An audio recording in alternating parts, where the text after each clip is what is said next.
안녕하세요. 안녕하세요. 네, 반갑습니다. 제가 늘 첫 강의에서 저를 소개하기를 여러분을 합격의 길로 인도하겠다고 얘기하고 있습니다. 제가 이끄는 대로 따라오시고 그리고 꼭 복습 잘 하시고 자기 걸로 만들어야 됩니다.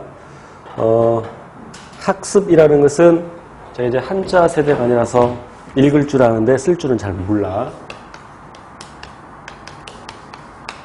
배울 학에 익힐 습자죠. 별로 호응을 안 해주네? 그죠? 배우고 익히는 것이 학습인데 요거는 굉장히 많이 해요. 그러니까 초, 중, 고 때 학원 다니고 학교 다니고 또 뭐 과외 받고 근데 이걸 잘 안 해. 그런데 그것이 몸에 배어서 성인이 되어서 공무원 준비하는데도 이거를 잘 안 하는 학생들이 있어요. 그래서 익혀서 자기 걸로 만들어서 시험장에서 쓸 수 있도록까지 만들어 놔야 돼요. 시험장에서 이게 분명히 배운 거고 이게 어느 책의 어느 페이지 정도까지 기억을 해. 뭐 상단이지 하단까지인가도 기억이 나. 그런데 막 헷갈릴 때가 있어. 그리고 답안지 내는 순간 또 그게 생각이 나는 경우가 있었죠. 중학교, 고등학교 때 그런 경험이 있었을 거예요. 자기 걸로 만들어야 돼요. 하나를 알더라도 분명하게 자기 걸로 알아둬야 됩니다. 그리고 이 강좌는 기초 강좌죠.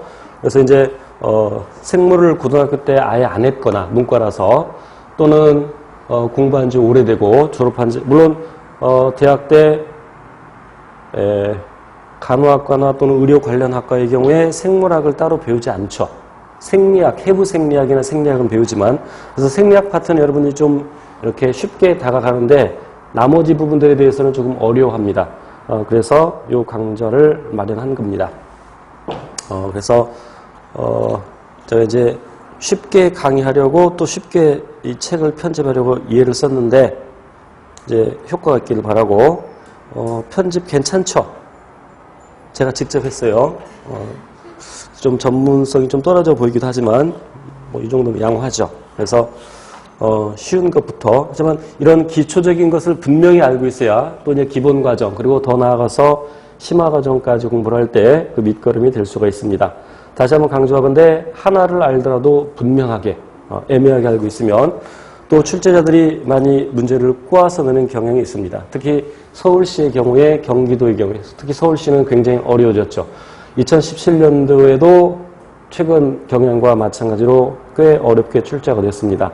그래서 분명하게 알고 있어야 문제를 풀 수 있게끔 되니까 확실하게 알아두셔야 됩니다. 자, 그래서 5페이지부터 진도를 나가겠습니다. 그리고 보통 이 생물을 암기 과목이라고 생각하는 사람들이 들어있어요. 수학도 실은 암기 과목입니다. 하지만 이해를 전제로 하죠. 우리가 고등학교 때 수학 공식 모두 다 외운 건 아니죠. 기본적인 거 외우고 그리고 필요한 것은 또 유도를 해서 또 문제를 풀 때 적용을 하고 그래서 역시 마찬가지로 모든 과목이 그렇듯이 생물도 이해를 기본으로 해서 이해를 전제로 해서 이제 암기까지 해둬야 됩니다. 시험장에 쓸 수 있도록.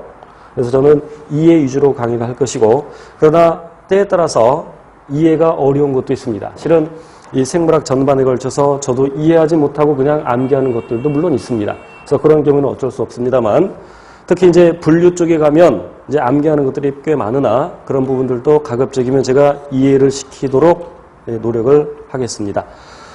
그리고 요 각 챕터별로 각 챕터 뒤에 이제 문제가 나와 있는데 물론 여기 이제 기초 강좌라서 매우 쉬운 문제들로 구성이 되어 있습니다. 대부분 출제된 문제들입니다.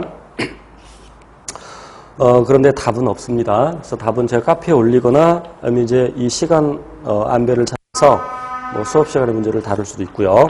자, 우선 이제 5페이지 가서 이제 공부를 하겠습니다. 생명과학이라는 것은 말 그대로 우리 생명체, 그러니까 생명체의 대표적인 예를 사람으로 들 수 있겠죠. 그래서 살아있는 생명체에 대한 것이 생명과학이다. 그럼 생명과학을 어떻게 연구하느냐? 물론 이 생명과학의 탐구라고 되어 있지만 생명과학에서만 적용되는 것이 아니라 다른 과학에서도 물리학이나 화학 그리고 지구과학에서도 요즘은 인문학이나 사회학에서도 인문과학이니 사회과학이니 이런 용어를 쓰면서 이런 과학적 탐구 방법을 쓰게 됩니다. 크게 두 가지 방법이 있는데 귀납적 탐구 방법과 연역적 탐구 방법이 있습니다. 그래서 귀납적이라는 것은 결론이 먼저 나오는 것이 아니라 귀납적은 결론이 나중에 나오는 것이죠. 그러니까 개개의 사실들로부터, 물론 국어 시간에도 고딩 때 아마 배웠을 겁니다. 어떤 사실들로부터, 여러 가지 사실들로부터 결론을 이끌어내가는 방법이 귀납적 탐구 방법이고, 이에 반해서 연역적 탐구 방법은 반대로 결론이 먼저 나오고 그것을 증명해가는 방법입니다.